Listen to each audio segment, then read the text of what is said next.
Treylon Burks, talking wide receivers first here, appeared to be a rising kind of draft commodity over the last couple of weeks. And then, starting to match the fantasy community's enthusiasm before the combine. Where is he now and where should he be? I guess is the second question to follow up on that. Yeah, Treylon Burks is so interesting. You go and you watch his film and you understand why folks are getting really excited about him, right? He's a big man. He's very athletic. He has great hands. He's very raw when it comes to route running, but there's opportunity to improve that.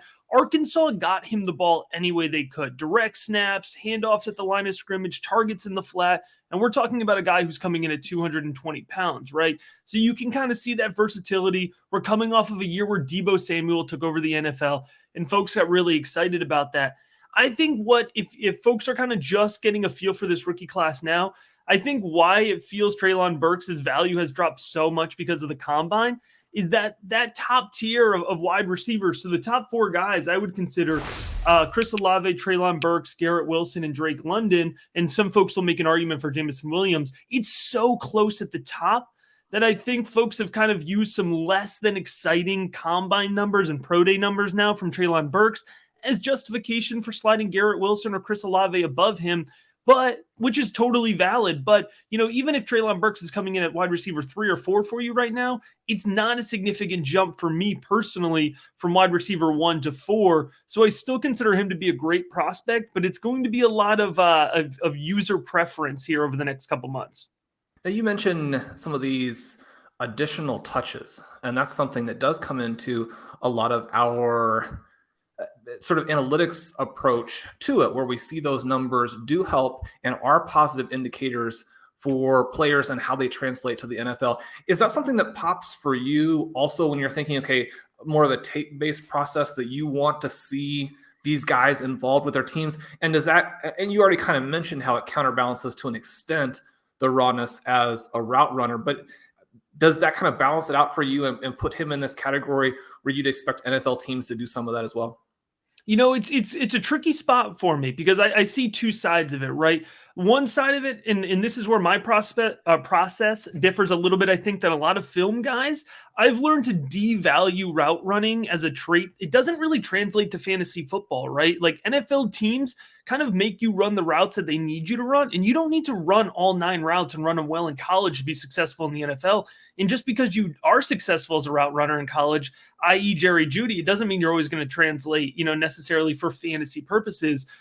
So I've learned to devalue the route tree, but route running can still be really important. I like to hone in on some specific pieces of route running. The ability to release off the line of scrimmage against press coverage, right? The ability to separate downfield, right? Those are key elements for me. But I've been cautious also with these high volume guys, right? Because it's all about how you can project what they're going to do in the NFL.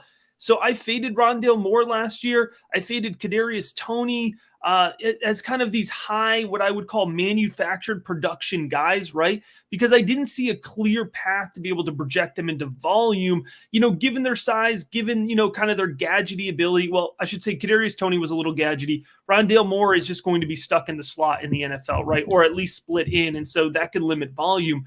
The difference here with Treylon Burks, who did see a lot of manufactured production, is there's room, I think, to develop in that route running. There's room to project him as a boundary wide receiver. And most importantly, there's room to project him as a red zone target, right? Which isn't something we could have said about high manufactured production guys like Rondale Moore and Kadarius Toney. So it's a little bit of a long-winded way of answering your question, but generally I fade manufactured production in college. But because I can project a little bit further with Treylon Burks, I'm not, necessarily fading him because of that. Now, you had mentioned these Ohio State wide receivers, and I think anytime that we talk with somebody who is looking at it from a tape perspective, we're really excited to hear kind of what they see as the differences. Because you look at this combine, very impressive numbers in terms of the 40, maybe more mediocre numbers overall. They come out with these athletic comps where maybe Will Fuller is someone who you're looking at as more of an optimistic comp. And yet we know that their production at Ohio State, especially within context, was absolutely fantastic. How are you looking at these guys? Where do you rank them? And how do we understand them, especially when you think about Williams and the element there with him moving to Alabama. Yeah, it's so interesting. Ohio State, basically a wide receiver factory, and guess what, folks? It's not stopping anytime soon with Smith and Jigba, and then Emeka Ibuka, and even more down the pipeline there for Ohio State. So we're going to be having this problem for a couple of years to come now.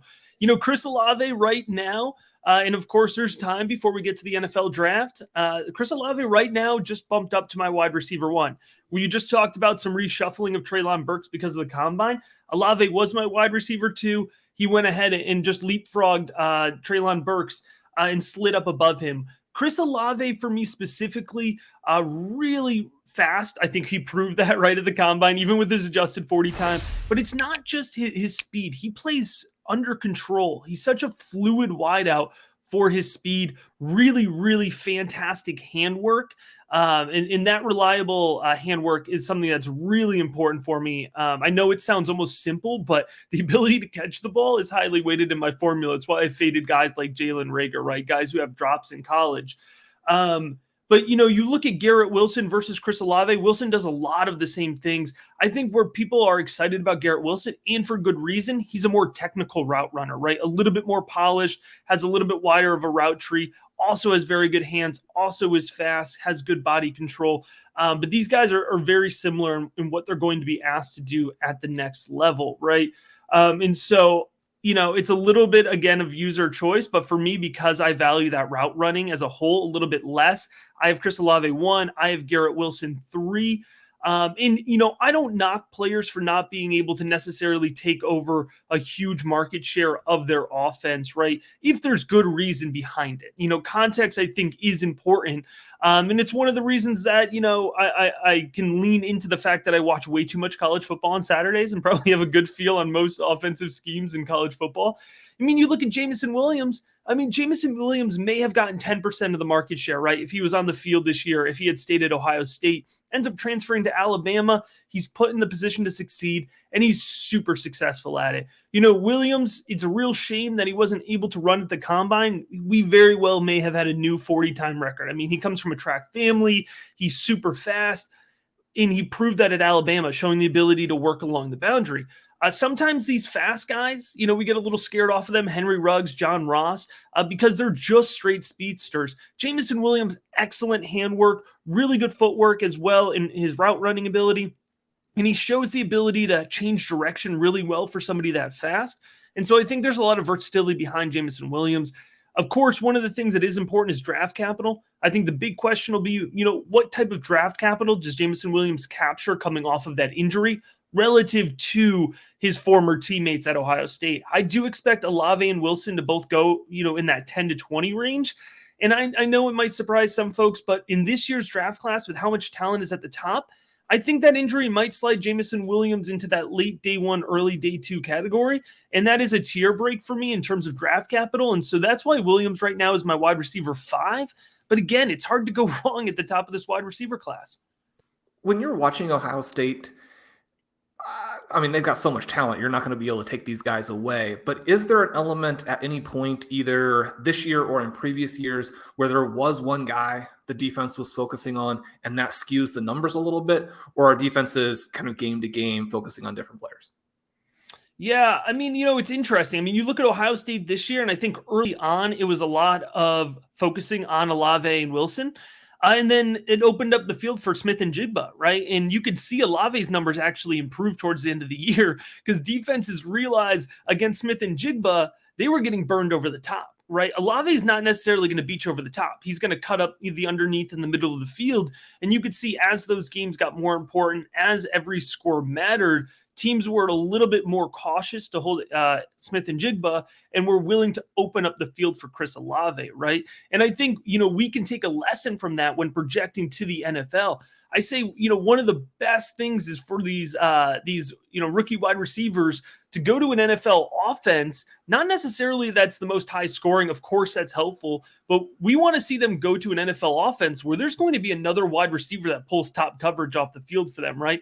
Especially guys like Wilson and Olave who can absolutely eat up the underneath of the field, right? Like a guy like Drake London. I'm a Drake London fan as well, but no matter what, he's probably going to gain the attention of a top defender, right? Even if there's another good wide receiver playing opposite of him, he's going to be in the X role. He's going to be playing along the boundary, and in the red zone, he's going to get doubled up. A guy like Chris Olave can slide by, right? If you have to worry about a top 12, top 20 NFL wide receiver on the opposite side. You mentioned there as well, I think you said you kind of had a top 5 and then a tier break. Is it quite a clear tier break at that point for you? I'm going to get into the second tier guys in a minute, but is that quite a clear tier break after that spot? Yeah, for me, I like to break my tiers into fantasy football projection, right? And so the top 5 guys, Olave, Burks, Wilson, London, and Williams, are all guys that are on that weekly starter, what I call weekly starter to league winner border right there. And for me, those are guys who can land in that wide receiver 12 to 24 range, right? Maybe some years they're wide receiver 1s, maybe some years they're back end wide receiver 2s. But they're going to be guys that are just going to be consistent pieces on your team, right? I don't think you're going to get a Jamar Chase, right, where you're going to be able to build your franchise around them, but they're always going to be sitting there as your wide receiver 2, and it's going to feel very comfortable, right? You're not going to be sweating it week in and week out having them on your team. Once we get past that and jump into our next tier, we're more on that back end wide receiver 2, early wide receiver 3 territory, which is still really important for your fantasy team, but they become, depending on your format, a little bit less valuable. Yeah, you mentioned they could be less valuable, but they are very important all the same. Who are some of those second tier wide receivers for you? And I know obviously it's very hard to say, these guys are must draft when they're not in that top tier, but guys that you think, like, if you're stockpiling draft picks this year across multiple dynasty leagues, for example, that you want to be drafting, is there any of those guys that you just want to get over and over again? Yeah, my big thing, it's kind of just like my running bit on Twitter is every couple months I just tweet out and tell people to buy second round picks, right? Because this is what happens. We always get to this time of the year and there's really valuable, second tier of a position just hanging around. And this year, I love Jahan Dotson out of Penn State. He's super fast. He's going to beat you over the top. He's got really excellent hands. I know folks are worried about a smaller frame. That's justified, but he has great athleticism and vertical ability, and he makes himself bigger than his frame necessarily suggests that he should. So, if you put Jahan Dotson in an offense like the Chargers, right? We just talked about having some guys that can pull top coverage against you. Well, Mike Williams is back. If you got Mike Williams on one side, Keenan Allen on the other side, and you let Jahan Dotson just absolutely chew up the middle of the field in a high volume offense, right? That is going to be an excellent situation for him.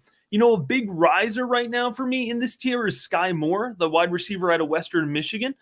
Sky Moore was gaining a little bit of hype. I heard probably about a month ago that the NFL was going to value him as a top 100 pick, so I bumped him up. I watched his tape. This guy was absolutely fantastic at Western Michigan in terms of his tape review. Physical wide receiver. He's probably going to be slotted on the inside. He's about 6'0". I forgot his weight off the top of my head. I think he's coming in the 190s. He was just absolutely dominating MAC defenders, playing big man football, great athleticism, great vertical ability. He goes to the combine. I think he ended up measuring him with bigger hands than Treylon Burks, right? Something like that.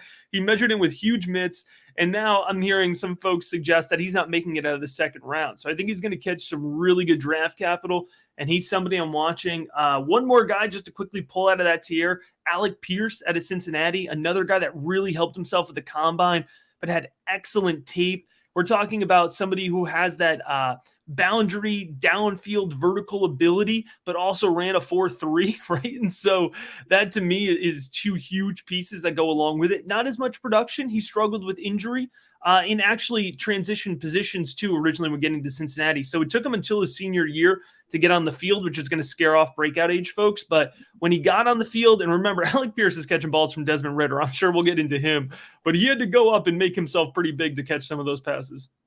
So you mentioned Moore there, Jalen Tolbert, someone else, I think, who came in with the big hands. And those numbers sort of jumped out to me because Blair Andrews has a cool piece that I was just sort of refreshing myself on the other day about the nonlinear value of the big hands.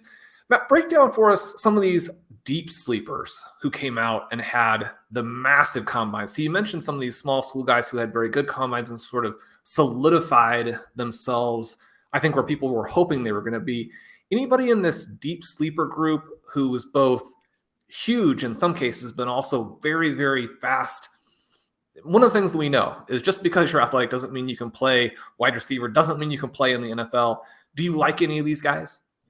Yeah, there's a ton of guys that can go pretty deep into this draft. And, this is where I'm trying to kind of redirect the narrative of this rookie class as best as I can. We know it's not as strong at the top of the class as the last couple of years, but the depth is really fantastic. And I have guys, that fall into that wide receiver 4-5 range. But remember, dynasty rosters have, 30, 35 guys. It's important that we have these guys that, might go day 5 or 6 in the NFL draft. And before I give out some names, one thing that I just want to remind folks, keep in mind with draft capital, this year is the most, or I should say this year, there are the most players that have ever declared for the NFL draft. We're seeing the consequences of that COVID year, because even more players are declaring, guys who hung around college for an extra year. So you may see somebody go round 6, 7, or even undrafted that could have been a round 4 or 5 pick last year, right? Especially at the wide receiver position. So just throwing that out here. Velus Jones Jr. out of Tennessee had an excellent combine, ran a very good time. Velus Jones has been in college for 6 years, which I know is going to turn off some folks right away. But he played in that big slot role for the Tennessee Vols offense. Josh Heupel came in, reinvented that offense and really aired it out. And Jones absolutely chewed it up. I think he can play big slot in the NFL. That's a position we've seen really work in the last couple of years, and he can burn you over the top, especially running the seam, right? So Velus Jones really helped himself out. I think he goes day 2 now, probably in that 85 to 100 range, but I think he's going to sneak into the day 2 of the NFL draft, which is going to bump up his rookie ADP. Think about a guy like Josh Palmer last year. Folks didn't expect him to go round 2 or round 3. And he ends up being, fantasy relevant, at least in terms of ADP, right? Another guy who really helped himself, and I think he's still flying under the radar, is Danny Gray out of SMU. Danny Gray, another guy that tested very well. I've heard a lot of NFL kind of folks on the ground suggest that he's going to be somebody who pops at a day 3. He's going to go day 3, probably rounds 4 or 5, but a really fast guy. I've heard him compared to Darnell Mooney in terms of the skill set that he may provide. And so, good hands, works well over the top of the field, has a little bit of scheme versatility to him. So Danny Gray is somebody who definitely helped himself out as well. And I wouldn't say that this player, we're talking about sleepers, so I got to mention him, not just the combine, but he definitely helped himself out of the combine, is Christian Watson out of North Dakota State. I've been hyping the Christian Watson train for a couple months now. I first watched his tape and I was like, man, this guy's super fluid, super athletic, great hands. I didn't even look up his measurables before I watched the tape. Based on the way that he was moving, I thought he was 5'10", like a $180. I go look up his measurables. Guys, he's 6'3", 210, right? He's a big man. I watched his Senior Bowl tape. He was the most impressive wide receiver working along the boundary, contested catch monster. And he was doing it against NFL DBs, right? Coming out of North Dakota State, you're like, small school, what's going to happen with this guy? And he went to the combine and he continued to impress. So I know some folks are even hyping Christian Watson as a first-round pick right now in the NFL draft. I'm not there yet. I think he's probably a top 60, top 75 selection. I'm a huge fan of him. We might get lucky. He might go, late second round to a high volume and explosive passing attack. If he ends up in somewhere like Kansas City, he's going to have an absolute skyrocket in value. So he's super fun. I'm excited to watch him the next couple months. Did you enjoy that clip?